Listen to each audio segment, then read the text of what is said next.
दूसरे वचन के अंदर एक बहुत महत्वपूर्ण बात लिखी हुई है, बहुत महत्वपूर्ण बात।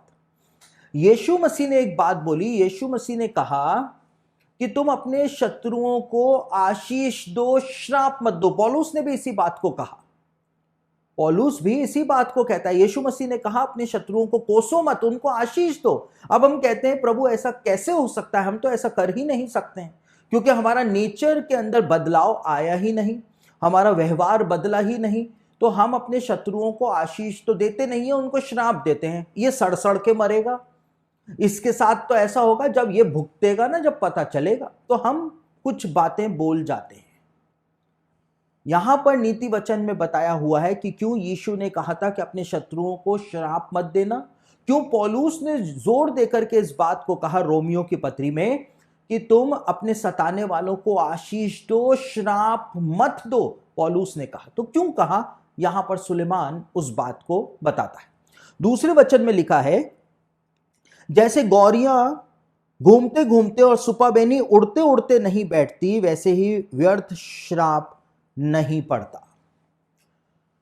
यहूदी ज्ञानी पुरुष राशि अपनी कमेंट्री के अंदर इस बात को कहते हैं कि जो चिड़ियाएं होती हैं वो अपने घोंसले की तरफ वापस लौटती हैं।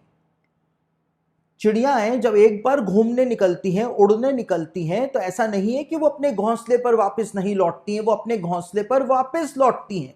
उसी प्रकार से इंसान के मुंह से, राशि कहते हैं, यहां पे सुलेमान बता रहा है, इंसान के मुंह से जो श्राप निकलता है, वो श्राप भी निकल तो जाता है, लेकिन वो वापस लौट करके अपने घोंसले में आता है, अब उसी जगह पर वापस आता है जहां से वो निकला था। और इसी वजह से बाइबल के अंदर बार बार इस बात को बोला गया है कि तुम श्राप मत देना। तुम्हारे अंदर एक ऐसा स्वभाव तुम उत्पन्न कर लेना कि तुम किसी को श्राप ना देने पाओ, सिर्फ आशीष ही आशीष दो। क्योंकि जब तुम आशीष दोगे और वो व्यक्ति उस आशीष के योग्य नहीं होगा, तो वो आशीष पलटेगी और वो आशीष पलट करके वापस तुम्हारे पास आएगी, तुमको आशीष मिल जाएगी। यीशु ने कहा, जिस घर में जाओ उस घर में जाकर के कहना कल्याण हो। अगर उस घर के रहने वाले योग्य होंगे तो तुम्हारा कल्याण उतरेगा, वरना तुम्हारा कल्याण लौट करके तुम्हारे पास आ जाएगा। अब एक और यहूदी ज्ञानी पुरुष हैं जिनका नाम है मेरी, MEIRI, मेरी। और मेरी अपनी कमेंट्री में कहते हैं कि अगर कोई व्यक्ति जिसका परमेश्वर के ऊपर पूरा भरोसा और पूरा विश्वास है, उसने इस अथॉरिटी को ले रखा है कि चाहे कोई सा भी श्राप मेरे ऊपर प्रोक्लेम कर दिया जाए, लेकिन परमेश्वर उस श्राप को मेरे ऊपर पड़ने ही नहीं देगा, वो श्राप आ रहा होगा, परमेश्वर उसको आशीष में कन्वर्ट करके भेज देगा। होता है ना, हम जब व्हाट्सएप से कोई तस्वीर किसी को भेजते हैं, कोई फोटो किसी को भेजते हैं, तो व्हाट्सएप जो है उसको भेजने से पहले कन्वर्ट करता है। तो उसी प्रकार से अगर आपकी तरफ कोई श्राप भेजेगा बोल करके, तो जैसे ही वो श्राप रास्ते में होगा, परमेश्वर उसको कन्वर्ट कर देगा आशीष में, और वो कन्वर्ट होकर के आशीष बन करके आपके पास आएगा। तो मेरी कहते हैं, जिस व्यक्ति का इस प्रकार से परमेश्वर पर भरोसा होता है, उसके ऊपर श्राप आ ही नहीं सकता है। आगे कुछ लोगों के बारे में जो अल्शिक करके एक यहूदी ज्ञानी पुरुष हैं, अल्शिक अपनी कमेंट्री में कहते हैं कि कुछ लोग जो हैं ऐसे मूर्ख लोगों का आदर करते हैं, क्योंकि वो मूर्ख लोग जो होते हैं वो लोगों को श्राप देते रहते हैं।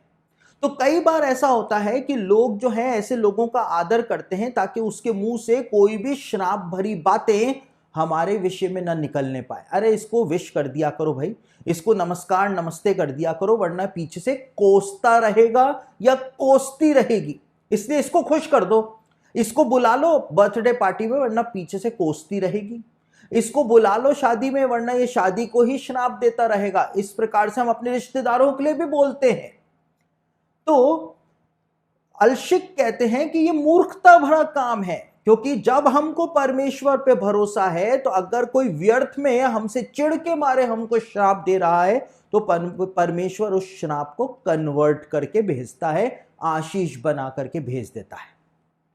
अल्शिक ने इस बात को बताया। अब यहूदी ज्ञानी पुरुष विल्ना गाओन इस विषय में क्या बताते हैं? वो इस बात को कहते हैं कि जो गौरैया होती है वो जब अपने घोंसले में से निकलती है तो वो भटकती रहती है, भटकती रहती है, भटकती रहती है। वो शाम को अपने घोंसले पर लौटती है बहुत देर बाद।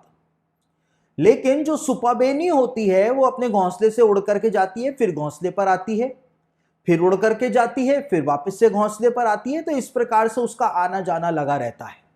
तो विल्ना गाओन इस बात को कहते हैं कि उसी प्रकार से श्राप होता है। जब एक व्यक्ति श्राप को बोलता है तो कई बार जो होता है श्राप जो है वो चला जाता है और बहुत समय के बाद वो लौट करके आता है, वापस आएगा, वापस आएगा। यहां पर सुलेमान ने बताया है जो श्राप आप बोल रहे हो वो लौट करके आएगा, आप ही के जीवन पर आ जाएगा। और साथ ही साथ में यहां पर जो सुपाबेनी का उदाहरण दिया गया, कई बार जो होता है हम कुछ बोलते हैं और इमीडिएटली वो श्राप जो है, जैसे सुपाबेनी जाती है आती है अपने घोंसले में, जाती है आती है अपने घोंसले में, उसी प्रकार से आपने श्राप बोला और इमीडिएटली वो श्राप पलट करके आपके ऊपर आ जाएगा। विल्ना गाओन इस बात को बताते हैं कि क्यों सुलेमान ने ये गौरैया और सुपाबेनी का उदाहरण श्राप के साथ हमको यहां पर प्रदान किया है। बोलने वाले के ऊपर श्राप आ जाता है और दो प्रकार के श्राप होते हैं, विल्ना गाओन इस बात को बताते हैं। पहले प्रकार का श्राप जो होता है वो ये होता है कि इंसान बहुत गुस्से में आ गया और बड़ा धर्मी है, बहुत गुस्से में आ गया, उसने श्राप प्रोक्लेम कर दिए। लेकिन जब उसका गुस्सा ठंडा हो जाता है तो वो सोचता है कि उसने जो भी कहा वो गलत कहा, तो वो परमेश्वर के सामने माफी मांगता है और उन शब्दों को वो नल एंड वॉइड घोषित कर देता है, उन शब्दों को वो रद्द कर देता है। तो श्राप जो है वो रुक जाता है, वो श्राप जाता भी नहीं है और लौट के आता भी नहीं है, तो वो श्राप खत्म हो जाता है। लेकिन कभी कभी चाहे धर्मी हो चाहे दुष्ट हो, गुस्से में अगर वो कुछ बोल देता है श्राप भरी बातें, और इस बात का उसको एहसास भी हो जाता है बाद में कि मैंने गलत बातें बोली थी, लेकिन तो भी वो उससे रिपेंट नहीं करता है, उन शब्दों को रोकता नहीं है, नलीफाई उनको नहीं करता है, तो वो शब्द चले जाते हैं और फिर वो लौट करके आते हैं, धर्मी के जीवन के ऊपर भी आ जाते हैं। और यही वो कारण है कि यहां पे लिखा है कि श्राप जो है वो व्यर्थ में नहीं पड़ता है, व्यर्थ में नहीं पड़ता है। यीशु मसीह ने कहा तुम श्राप मत देना, तुम किस मूल के हो, तुम परमेश्वर में से निकले हो, तुम श्राप मत देना। पौलुस ने कहा तुम श्राप मत देना। क्यों मत देना? क्योंकि ये श्राप लौट करके श्राप देने वाले के ऊपर ही आ जाता है। इसलिए सुलेमान ने इस बात को यहां पर कहा, यीशु ने इस बात को बताया, पौलुस ने इस बात को बताया।